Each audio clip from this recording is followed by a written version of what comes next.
আসসালামু আলাইকুম। এটিএন বাংলা সংবাদে সবাইকে স্বাগত জানাচ্ছি মার্সিয়া মীরা। শুরুতেই বিআরবি কেবল সংবাদ শিরোনাম।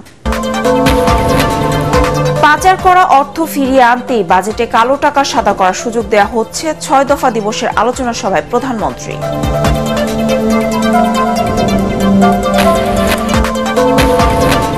মূল্যস্ফীতি নিয়ন্ত্রণে আরও ৬ মাস অপেক্ষা করতে বললেন অর্থমন্ত্রী। বেনজিরের কালো টাকা সাদা করার সুযোগ নেই জানালেন এনবিআর চেয়ারম্যান।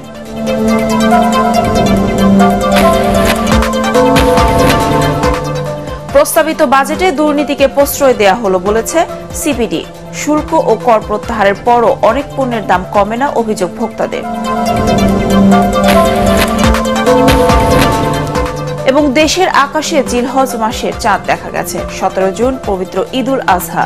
রাজশাহীর পশুর হাটগুলোতে পুলিশের ব্যাপক নিরাপত্তা ব্যবস্থা।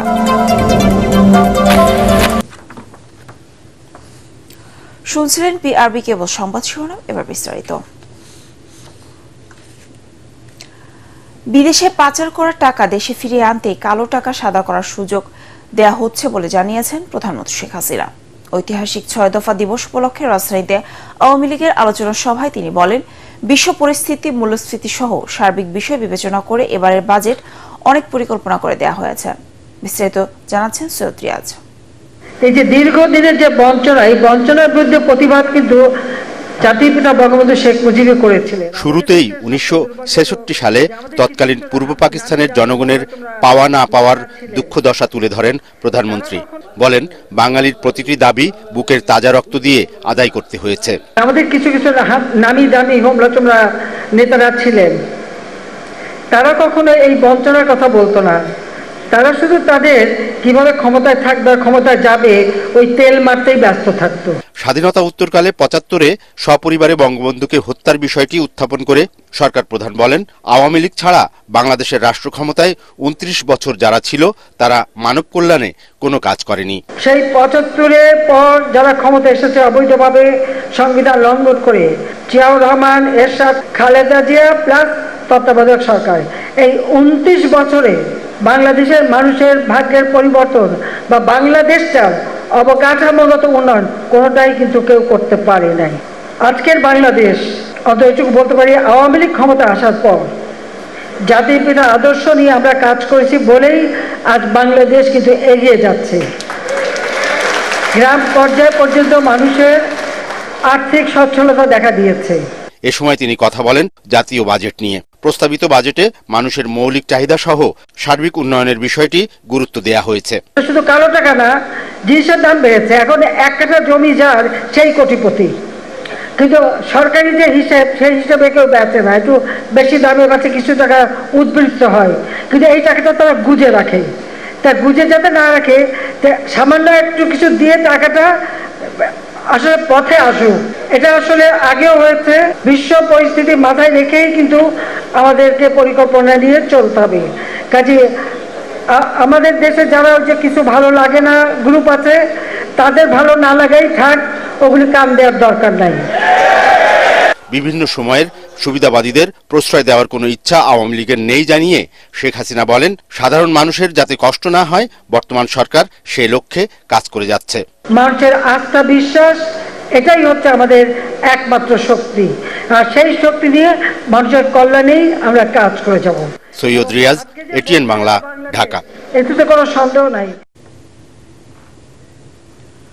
প্রস্তাবিত বাজেটকে স্বস্তিদায়ক দাবি করে মূল্যস্ফীতি নিয়ন্ত্রণে আরও ৬ মাস অপেক্ষা করতে বললেন অর্থমন্ত্রী আবুল হাসান মাহমুদ আলী। তার আশা, এবছরের শেষ দিকে কমবে মূল্যস্ফীতি। বাজেট পরবর্তী সংবাদ সম্মেলনে তিনি জানান, ২০২৫ সালের পর সরকারি কর্মকর্তারা সার্বজনীন পেনশন স্কিমে যুক্ত হবে। এ সময় সাংবাদিকদের প্রশ্নের জবাবে এনবিআর চেয়ারম্যান জানান, ব্যবসায়ীদের দাবির মুখে কালো টাকা সাদা করার সুযোগ দেওয়া হয়েছে, তবে সাবেক আইজিপি বেনজিরের অবৈধ সম্পত্তি বৈধ করার সুযোগ নেই। বিস্তারিত শারফুল আলমের রিপোর্টে। জাতীয় সংসদে ২০২৪-২৫ সালের বাজেট পেশের পরদিন মন্ত্রিসভা সদস্য, উচ্চপদস্থ কর্মকর্তাদের নিয়ে সংবাদ সম্মেলন করেন অর্থমন্ত্রী। শুরুতেই তিনি জানান, সাধারণ মানুষের জীবনযাত্রাকে সহজ করতে এবারের বাজেট প্রণয়ন করা হয়েছে। আমদানিতে শুল্ক ছাড় দেয়ায় দ্রুতই নিত্য প্রয়োজনীয় পণ্যের দাম কমে আসবে বলে আশাবাদী তিনি। নিজের প্রথম বাজেট উপস্থাপন করে আবুল হাসান মাহমুদ আলী জানান, ডলার আর রিজার্ভ সংকটের কারণেই পণ্যের দাম বেড়েছে। সাংবাদিকদের প্রশ্নের জবাবে অর্থমন্ত্রী আশ্বস্ত করেন, বাজেটের ঘাটতি মেটাতে ব্যাংক ঋণের নির্ভরতা নিয়ে চিন্তার কিছু নেই। মূল্যস্ফীতি থেকে সাধারণ মানুষকে সুরক্ষা দিতে ওএমএস এবং ফ্যামিলি কার্ড সহ যে সকল কার্যক্রম চলছে তা চলমান থাকবে এবং প্রয়োজনে এগুলোর পরিসর আরো বাড়াবার বিষয়টি বিবেচনায় নেওয়া হবে। মূল্যস্ফীতি নিয়ন্ত্রণ যেহেতু আমাদের এখন সর্বোচ্চ অগ্রাধিকার, সেহেতু সংকোচনমূলক নীতিকৌশল আরো কিছুদিন চলমান থাকবে। এই বছরের শেষের দিকে এই কমতে শুরু করবে। আমরা সর্বজনীন পেনশন ব্যবস্থা চালু করেছি, যাতে ব্যাপক সাড়া পাওয়া যাচ্ছে। এই কার্যক্রমে আমরা সকল শ্রেণীর নাগরিককে অন্তর্ভুক্ত করব। 2 বছর পর আবারও বাজেটে কালো টাকা সাদা করার সুযোগ পাচ্ছেন বিনিয়োগকারীরা। এ নিয়ে নানা মহলে সমালোচনার জবাব দেন এনবিআর চেয়ারম্যান। তিনি জানান, কর না দেওয়ার মানসিকতা থেকে বেরিয়ে আসতে হবে। সাবেক আইজিপি ও প্রশাসনের দুর্নীতি নিয়েও কথা বলেন সরকারের নীতি নির্ধারকরা। সাবেক সরকারি কর্মকর্তা সম্পর্কে যে প্রশ্নটা উত্থাপন করেছেন, তাকে দুদক সমন দিয়েছিল। কাগজের খবর অনুসারে বাইরে উনি আছেন এবং উনি সময় চেয়েছেন, দুদক তাকে সময় দিয়েছে। এই তথ্য অনুসন্ধান প্রক্রিয়াটা তো শেষ করতে দিন এবং বিচার ব্যবস্থাই সম্পন্ন করবে। সে কিভাবে বৈধ হয়ে যাবে ট্যাক্স দিলে, এটা আইনি প্রক্রিয়ায় পড়ে গেছে, কেসের ভিতরে পড়ে আছে। ব্যবসায়ী মহলের পক্ষ থেকে একটি দাবি এসেছিল, কিছু অপ্রদর্শিত জিনিস রয়ে গেছে যেটা ওনারা বিজনেসম্যানরা দেখাতে চান, ব্যক্তি পর্যায়ে দেখাতে চান, নতুন করদাতা যারা এখন ট্যাক্স নেটের ভিতরে আসতে চান তারা দেখাতে চান। সেই জন্য আমরা এই ধরনের একটা সুযোগ তৈরি করে দিয়েছি। প্রস্তাবিত বাজেট পাশের পর জুলাইয়ের প্রথম দিন থেকে শুরু হবে 2024-25 অর্থ বছরের বাজেট বাস্তবায়ন। শরফুল আলম, এটিএন বাংলা, ঢাকা। সামাজিক ন্যায় বিচার নিশ্চিত ও দুর্বৃত্তায়ন বন্ধের আওয়ামী লীগের নির্বাচনী প্রতিশ্রুতির সাথে এবারের বাজেট সাংঘর্ষিক বলে মনে করে গবেষণা প্রতিষ্ঠান সিপিডি। তাদের মতে প্রস্তাবিত বাজেটে দুর্নীতিকে উস্কে দেওয়া হয়েছে। বাজেট পরবর্তী সংবাদ সম্মেলনে সিপিডির বিশ্লেষকরা এসব পর্যবেক্ষণ তুলে ধরেন। অর্থনৈতিক সংকট নিরসনে বাজেটে সুনির্দিষ্ট দিক নির্দেশনা নেই বলেও জানান তারা। ফজলে রাপের রিপোর্ট। বাজেট পরবর্তী সংবাদ সম্মেলনে সিপিডির বিশ্লেষকরা বলেন, প্রস্তাবিত বাজেট চলমান অর্থনৈতিক চ্যালেঞ্জগুলোর বিষয়ে সুনির্দিষ্ট দিক নির্দেশনা দিতে ব্যর্থ হয়েছে। মূল্যস্ফীতির জাঁতাকলে পিষ্ট মানুষকে স্বস্তি দিতে যেসব পদক্ষেপ নেওয়া হয়েছে তা অপর্যাপ্ত। আর সামাজিক নিরাপত্তায় দরিদ্র জনগোষ্ঠীর জন্য বাস্তব বরাদ্দ 1% কিছু বেশি রাখা হয়েছে, যা অপর্যাপ্ত। এইবার 17.1%। কিন্তু এখানে কি কি যুক্ত হয়? এখানে সরকারি কর্মকর্তা কর্মচারীদের পেনশনের টাকা, এখানে সেভিং সার্টিফিকেটের সুদ, এখানে কৃষির ভর্তুকি, এই সমস্ত যোগ করে এটাকে একটা বিরাট পরিমাণ দেখানো হয়। প্রকৃত অর্থে এটা 1.3 এসে এটা দাঁড়িয়েছে। সুতরাং এমন একটা সময় যখন উচ্চ মূল্যস্ফীতির একটা চাপের মধ্য দিয়ে মানুষ যাচ্ছে, সেখানে তো আমরা ফ্যামিলি কার্ড বলেন বা দুস্থ মাতা ও শিশু প্রকল্প বলেন, আমরা তো মনে করেছিলাম যে এটার ভিত্তি, প্রাপ্তি, স্থায়িত্ব এটা আরো অনেক বিস্তৃত করা হবে। সেই ধরনের কিন্তু কোনো প্রোগ্রাম আমরা কিন্তু সেখানে আমরা দেখি নাই। বাজেট ঘোষণার পর থেকে বৈধ আয়ের উপর সর্বোচ্চ 30% কর আরোপ এবং অপ্রদর্শিত অথবা অবৈধ অর্থ মাত্র 15% কর দিয়ে বৈধ করার সুযোগ রাখার সমালোচনা হচ্ছে বিভিন্ন মহলে।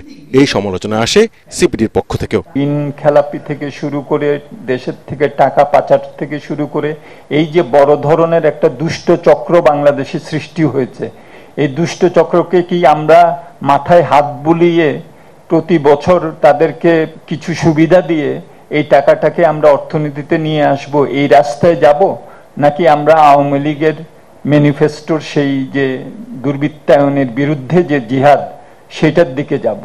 এটার একটা দৃষ্টিভঙ্গির একটা ব্যাপার আছে এবং বাজেটে আমরা দেখলাম যে কোন দিকে সেটা গেল। আগের যে এখানে নাকি একটু অস্পষ্টতা ছিল, ট্যাক্সের টাকা দিয়ে সে সাদা করে ফেললো, কিন্তু দুদক হয়তো তাকে ধরতে পারে, হ্যাঁ, এরকম একটা আশঙ্কা কিন্তু ছিল। এইবারে কিন্তু সেইটাও একেবারে বন্ধ করে দেওয়া হয়েছে। প্রকৃত মূল্যস্ফীতির হিসাব করলে সাধারণ মানুষের জন্য প্রস্তাবিত বাজেটে তেমন কোনো স্বস্তি নেই বলে মনে করে সিপিডি। তবে শিক্ষা খাতে বরাদ্দ বাড়ানো, জলবায়ু পরিবর্তন মোকাবেলায় বরাদ্দ, সমুদ্র গবেষণায় বরাদ্দ দেয়াকে ইতিবাচকভাবে দেখছে সংস্থাটি। 100 কোটি টাকা মোটেই পর্যাপ্ত বাজেট নয়, কিন্তু 100 কোটি টাকা একটা ইতিবাচক উদ্যোগের শুরু মাত্র। ফজলে রাব্বি, এটিএন বাংলা, ঢাকা। শুল্ক ও কর প্রত্যাহারের পরও অনেক পণ্যের দাম কমে না বলে অভিযোগ করেছেন ভোক্তারা। প্রস্তাবিত বাজেটে কিডনি রোগীদের ডায়ালাইসিসে ব্যবহৃত ফিল্টারে ও ক্যান্সারের ওষুধ তৈরির কাঁচামালের আমদানি শুল্কে ছাড় দেওয়া হয়েছে। তবে এসবের দাম আদৌ কমবে কিনা তা নিয়ে সন্দিহান অনেকে। রাজধানীর বিভিন্ন বাজার ঘুরে দেখা গেছে বাজেটের কোনো প্রভাব নেই নিত্যপণ্যের দামে। মিজান শাহজাহানের রিপোর্ট। এবারের বাজেটে নিত্যপণ্যের দাম কমাতে আছে নানা ঘোষণা আর নির্দেশনা, কিন্তু রাজধানীর বাজারগুলোতে মাছ, মাংস, মুরগি, ডিম সবই বিক্রি হচ্ছে বাড়তি দামে। কোরবানি ঈদকে সামনে রেখে মাসখানেক আগে সেই যে মশলার দাম বাড়া শুরু হয়েছে তা চলছে এখনো। বাজারে আসলে এই বাজেটের কোনো প্রভাব পড়ে নাই, তেমন দামও বাড়ে নাই, মোটামুটি ওই আগের দামেই চলতেছে। দৈনিকই 2-4-5 টাকা করে জিনিসের দাম বাড়ে। যেমন কি কোরবানিতে আসছে, এখন পেঁয়াজ কেজিতে 2 টাকা 3 টাকা দৈনিকই বাড়তেছে। আদা রসুন 1 কেজিতে 70-80 টাকা বাড়ছে, যেটা বলার বাইরে। আমসত্ত্ব ও ফলের রস স্থানীয়ভাবে উৎপাদনে ভ্যাট 5% থেকে বাড়িয়ে 15% করার প্রস্তাব করা হয়েছে বাজেটে। এটিকেও অযৌক্তিক মনে করছেন ভোক্তারা। দেশীয় ফলের উপরে আমরা কৃষকদেরকে উৎসাহিত করব, সেটা যৌক্তিক মনে করি। মোবাইল ফোনে কথা বলায় বাড়তি 5% সম্পর্ক শুল্ক বসানোর বিষয়টিও পুনর্বিবেচনার দাবি তুলেছেন সাধারণ মানুষ। গরু দুধে 20% সম্পর্ক শুল্ক তুলে নেওয়া হলেও দাম কমা নিয়ে সন্দিহান ক্রেতারা। বাজেটের দাম কমালে ওষুধের দাম কমবে না, কোম্পানি না কমাবে। 200টিরও বেশি চিকিৎসা যন্ত্র ও সরঞ্জাম আমদানিতে শুল্ক 1% থেকে বাড়িয়ে 10% করার প্রস্তাব করা হয়েছে এবারের বাজেটে। এতে চিকিৎসা ব্যয় কতটা বাড়ে তা নিয়েও শঙ্কিত সাধারণ মানুষ। ডায়ালাইসিসে ব্যবহৃত ঔষধে গতবার শুল্ক ছাড় দেওয়া হয়েছিল, কিন্তু চিকিৎসা ব্যয় কমেনি। ক্যান্সারে ব্যবহৃত কেমোথেরাপিরও দাম কমানো হয়েছিল গতবার, কিন্তু কেমোর দাম কমেনি, বরং 9,000 টাকার কেমো বেড়ে হয়েছিল 11,500 টাকা। এবারও ক্যান্সারের ওষুধ উৎপাদনে ব্যবহৃত কাঁচামালের উপরে শুল্ক ছাড় দেওয়া হয়েছে, কিন্তু দাম কতটুকু কমে, কতটুকু চিকিৎসা ব্যয় সাশ্রয় হবে তা দেখার জন্য অপেক্ষা করতে হবে। মিজান শাহজাহান, এটিএন বাংলা, ঢাকা। প্রস্তাবিত বাজেটে দুর্নীতিবাজদের আরও উৎসাহিত করা হয়েছে বলে মন্তব্য করেছেন বিএনপি মহাসচিব মির্জা ফখরুল ইসলাম আলমগীর। ঢাকা রিপোর্টার্স ইউনিটিতে আলোচনা সভায় তিনি বলেন, প্রস্তাবিত বাজেটে শিল্প উন্নয়ন ও কর্মসংস্থান সৃষ্টির কোনো উদ্যোগ নেই। বর্তমান সরকারকে ক্ষমতা থেকে সরাতে না পারলে দেশের স্বাধীনতার সার্বভৌমত্ব উন্নয়ন কোনো কিছুই সম্ভব নয় বলে দাবি করেন মির্জা ফখরুল।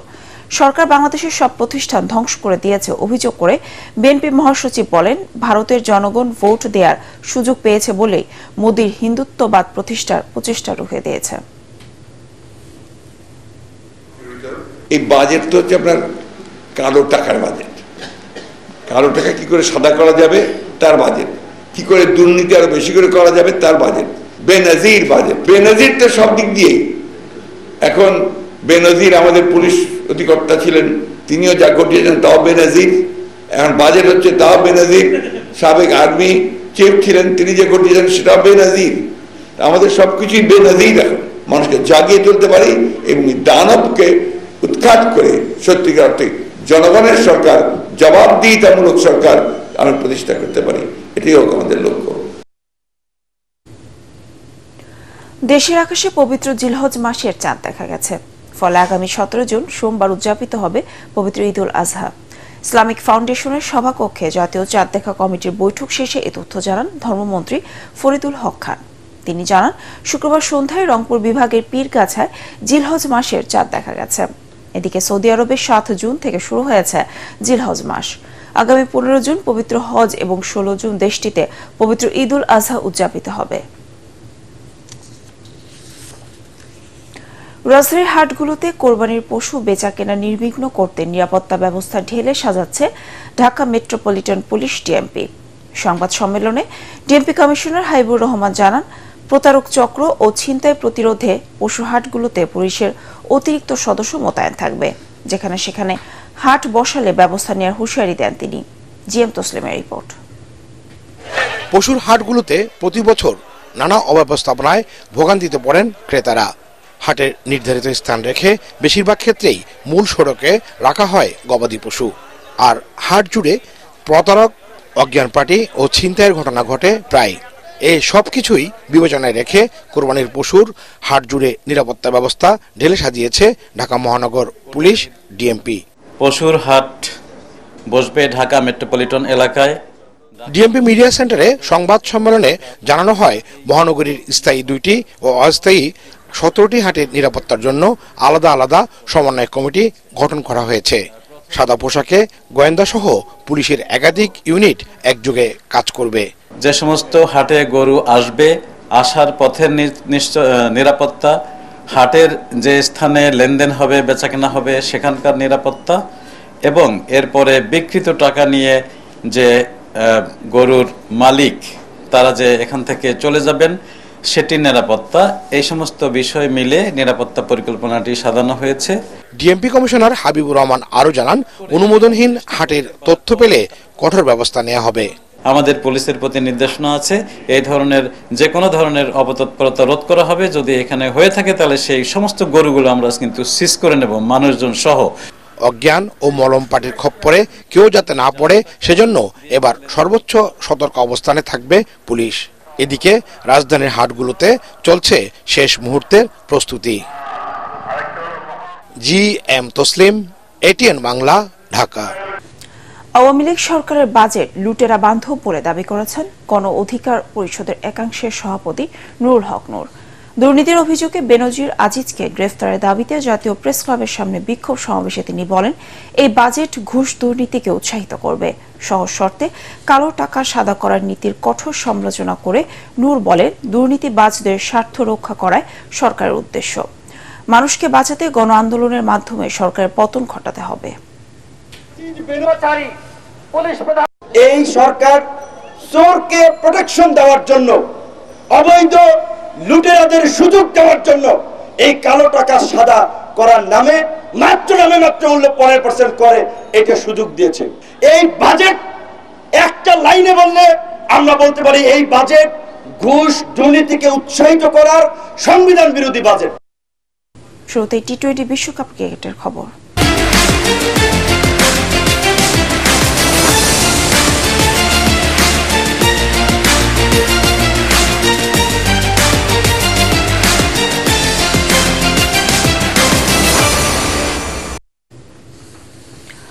টি-20 বিশ্বকাপে নিজেদের প্রথম ম্যাচে শ্রীলঙ্কার মুখোমুখি হয়েছে বাংলাদেশ। ডালাসের গ্র্যান্ড প্রেরি স্টেডিয়ামে হাই ভোল্টেজ এই ম্যাচে টস জিতে ফিল্ডিং এর সিদ্ধান্ত নিয়েছে বাংলাদেশ।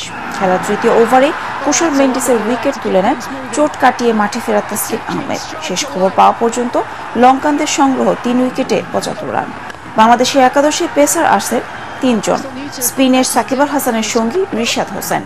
দলে আছেন সৌম্য সরকার ও লিটন দাস, তবে জায়গা পাননি জাকের আলী অনিক। আয়ারল্যান্ডকে 12 রানে হারিয়ে টি-20 বিশ্বকাপে জয় পেয়েছে প্রথমবার বিশ্বকাপ খেলতে আসা কানাডা। নিউ ইয়র্কে টস হেরে ব্যাটিংয়ে নামে কানাডা। 53 রানে 4 উইকেট হারিয়ে বিপদে পড়ে তারা। এরপর পঞ্চম উইকেটে 75 রানের জুটি গড়েন নিকোলাস কির্তন এবং শ্রেয়াস মোভা। তাদের ব্যাটে চড়ে 7 উইকেটে 137 রানের পুঁজি পায় কানাডা। 49 রান করেন কির্তন, জবাবে 125 রানের বেশি তুলতে পারেনি আইরিশরা। সর্বোচ্চ 34 রান আসে মার্ক আদায়ের ব্যাটে। দুটি করে উইকেট নেন কানাডার গর্ডন এবং হাইলিজার। এবার পার্টিস খেলার খবর।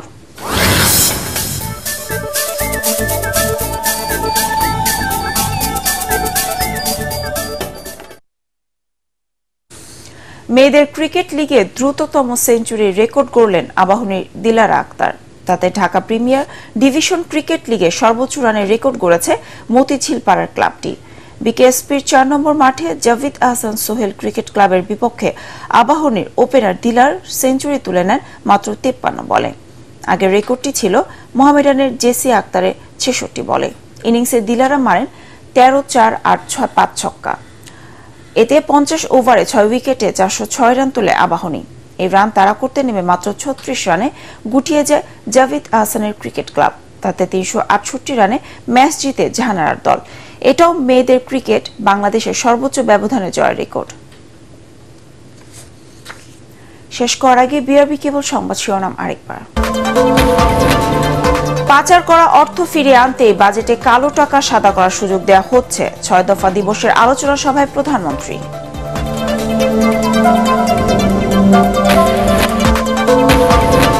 মূল্যস্ফীতি নিয়ন্ত্রণে আরো 6 মাস অপেক্ষা করতে বললেন অর্থমন্ত্রী। বেনজিরের কালো টাকা সাদা করার সুযোগ নেই জানালেন এনপিআর চেয়ারম্যান।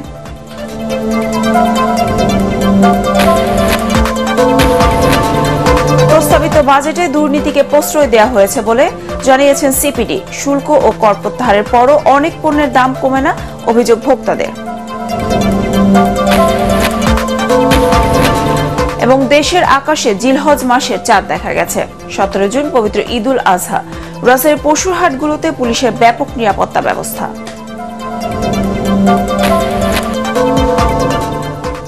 পরবর্তী সংবাদ দেখার আমন্ত্রণ জানিয়ে এখনকার মতো শেষ করছি।